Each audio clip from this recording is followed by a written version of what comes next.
মনে রাখবেন, কষ্টের খাতা যার জীবনে খুলে যায়, সফলতার দোয়ার তার জীবনে খুলে যায়। যার জীবনে সে যত কষ্ট পায় সে ততদূর সামনের দিকে এগিয়ে যায়। আপনি বিল গেটসের জীবনী পড়েন, আপনি ইলন মাস্কের জীবনী পড়েন, আপনি শাহরুখ খানের জীবনী পড়েন, দুনিয়াবি যারা সফল তারা, পৃথিবীতে এমন কোনো মানুষ নেই যারা সফল হয়েছে লাথি গুতা খাওয়া ছাড়া। জীবনে যত বাস খাবেন তত সামনে আগাবেন। অতএব কেউ ধোঁকা দিলে হতাশ হওয়ার কিছু নাই। আমি আমার একটা ওয়াজে বলেছিলাম, ধোঁকা একজন সৌভাগ্যবান মানুষ খায়, কারণ ধোঁকার দ্বারাই প্রমাণ হয় একমাত্র আল্লাহ ছাড়া আমার দ্বিতীয় আর কেউ আপন হতে পারে না।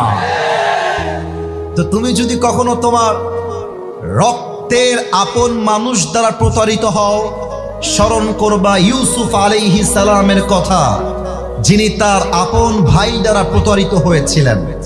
যদি তুমি দেখো তোমার ফ্যামিলিতে তোমার বাবা মা তোমার বিরুদ্ধে চলে গিয়েছে, স্মরণ করবা ইব্রাহিম আলাইহিস সালামের কথা, যে ইব্রাহিম আলাইহিস সালাম তার বাবার দ্বারা আগুনে নিক্ষিপ্ত হয়েছিলেন।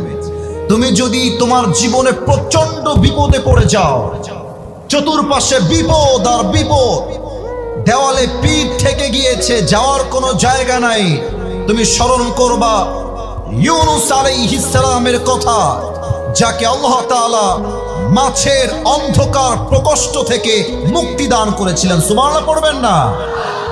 যশোরের শাসার ভাইরা, যদি আপনারা দেখেন ফ্যামিলির সবাই আপনাকে মিথ্যা অপবাদ দিচ্ছে, এলাকার মানুষ মিথ্যা অপবাদ দিচ্ছে, আপনার সবচেয়ে কাছের মানুষ আপনাকে মিথ্যা অপবাদ দিচ্ছে, মন ভাঙা যাবে না, হতাশ হওয়া যাবে না। স্মরণ করবেন আম্মা জান আয়েশা রাদিয়াল্লাহু তাআলা আনহার কথা। এরকম চরিত্রবান একজন নারীকে জেনার অপবাদ দেওয়া হয়েছে, তিনি আল্লাহর উপরে ভরসা হারান নাই, আল্লাহ তার সম্মানকে আকাশচুম্বী করে দিয়েছে। ঠিক কিনা বলেন? আপনি যদি আপনার জীবনে প্রচন্ড অসুস্থ থাকেন, জ্বর, মাথা ব্যথা, ক্যান্সার, ব্লাড ক্যান্সার, অসুখ আর অসুখ, স্মরণ করবেন আইয়ুব আলাইহিস সালামের কথা, যিনি 18 বছর অসুস্থ ছিলেন, আল্লাহর কাছে অভিযোগ করেন নাই, তার ভরসার জন্য তাকে রোগ থেকে মুক্তি দিয়েছে একজন। আওয়াজ দিয়ে বলেন সবাই, তিনি কে? আপনি যদি দেখেন আপনার সবচেয়ে কাছের বন্ধু আপনাকে নিয়ে ট্রল করছে, আপনার আব্বা আম্মা আপনাকে হাসির পাত্র বানাচ্ছে, আপনার বউ আপনাকে দেখে মজা নিচ্ছে, মনে করবেন আমাদের প্রিয় নবী মুহাম্মদ